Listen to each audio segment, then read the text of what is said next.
안녕하세요. 저희 추검정 심화특강 강의 시작하도록 하겠습니다.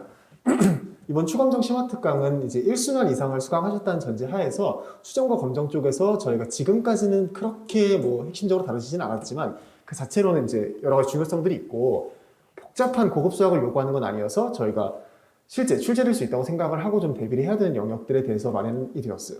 그래서 추정 같은 경우는 오늘 이제 프린트를 보시면 아시겠지만 일치성에 대해서 어떻게 판단할 것인지를 간략하게 정리를 하고 관련된 문제는 일치성은 하나만 있어요. 그거만 이제 살짝 보고 그 다음에 저희가 주로 충분성이 이제 좀 그렇게 익숙하지 않게 보고 있는데 저희가 지금까지 바람직한 추정량의 성질이 2000년대부터 불편성, 유효성 여기는 계속 나왔어요. 계속 나오다가 그래서 아무도 일치성 생각은 못했는데 일치성이 나온 게 이제 20년도 1문에 나왔고요.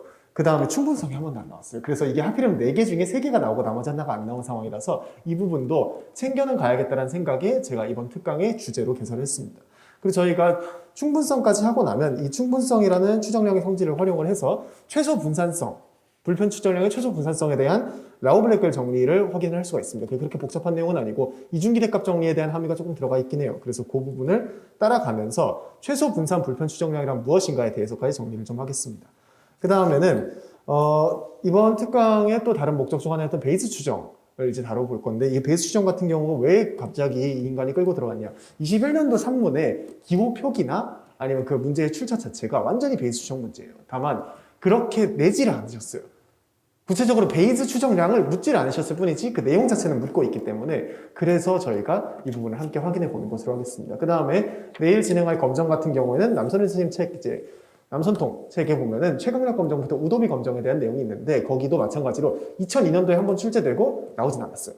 제가 생각했을 때 그거야말로 아이디어도 나오진 않았어요. 근데 그건 이론을 못 풀면 아예 못 푸는 문제이기 때문에 그래서 그 부분까지 커버를 하면 이번 2회 강의 동안 추검정에서 조금 어렵게 출제가 될 경우 어떤 것들이 나올 수 있는가를 살펴볼 수 있을 것입니다. 그래서 이 강의 이제 수강의 전제는 강의 계획서에 써놓은 것처럼 분포나 확률 변수 이런 거에 대해 처음부터 설명하는 건 당연히 지양을 하고 그 최후 추정량의 도출 이런 것도 하실 수 있다라고 생각을 한 상태에서 추정이 개념이 뭔지 이런 것부터 짚질 않습니다. 다만 이 부분들에 한해서 설명을 한다라고 생각을 해주시면 감사하겠습니다.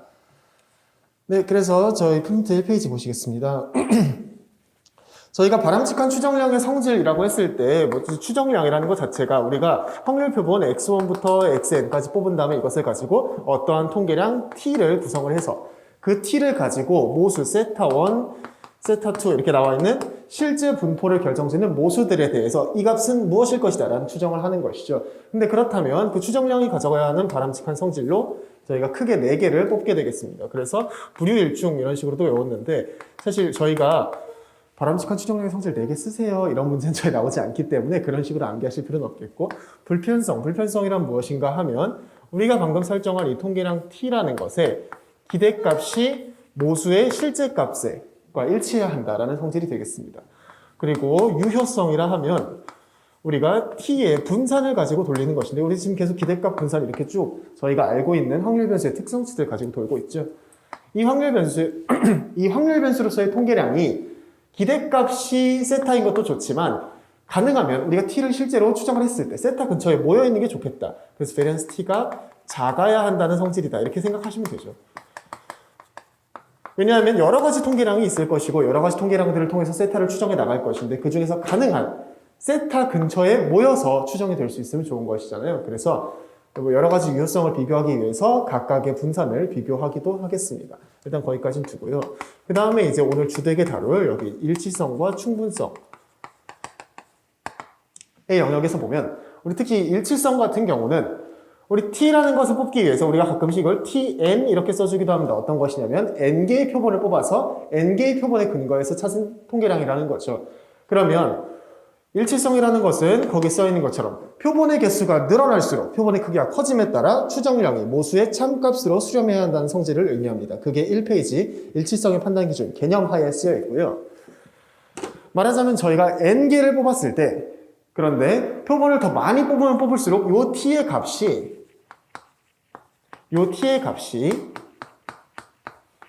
실제 세타 값과의 차이가 0으로 수렴해야 한다는 것입니다. 그래서 뽑으면 뽑을수록 그냥 그 t의 값이 세타라는 못에 가서 콕 찍힌다. 이런 식으로 저는 1순환에 표현을 했었어요. 그것을 어떻게 나타내는가 하면 거기 밑에 지금 있죠. 저희가 이제부터 이 t라고 제가 표현했던 것을 세타에 대한 n개의 표본의 근거한 추정량의 뜻에서 세타 n 햇이라고 써주도록 하겠습니다. 그렇게 했을 때 세타 n 햇과 세타와의 차이가 그냥 임의의 양수, 어떤 양수, 임의의 양수 엡실론보다도 작을 확률이 요 n을 무한대로 보내면 그것이 1이 돼야 한다. 그러니까 세타 근처에 다 모여 있다가 되어야겠죠. 똑같은 이야기는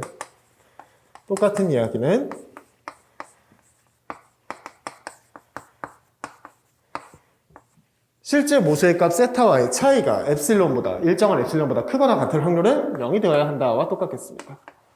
이렇게 보시면 맞겠고요. 근데 이 점에 있어서 사실은 여기에 몇 가지 점들이 있냐면 우리가 지금 이야기한 이 세타 n 햇이라는 것이 확률 변수니까 확률 변수의 극한, 그래서 극한 분포, 확률 실험 이런 것에 대한 개념이 들어가야 하겠으나 거기까지 가지 않더라도 직관적으로 세타 n 햇과 모수 세타와의 차이가 엡실론보다 작을 확률, 그러니까 일정한 양수보다 반드시 작게 딱 쪼꼬칠 확률이 1이다.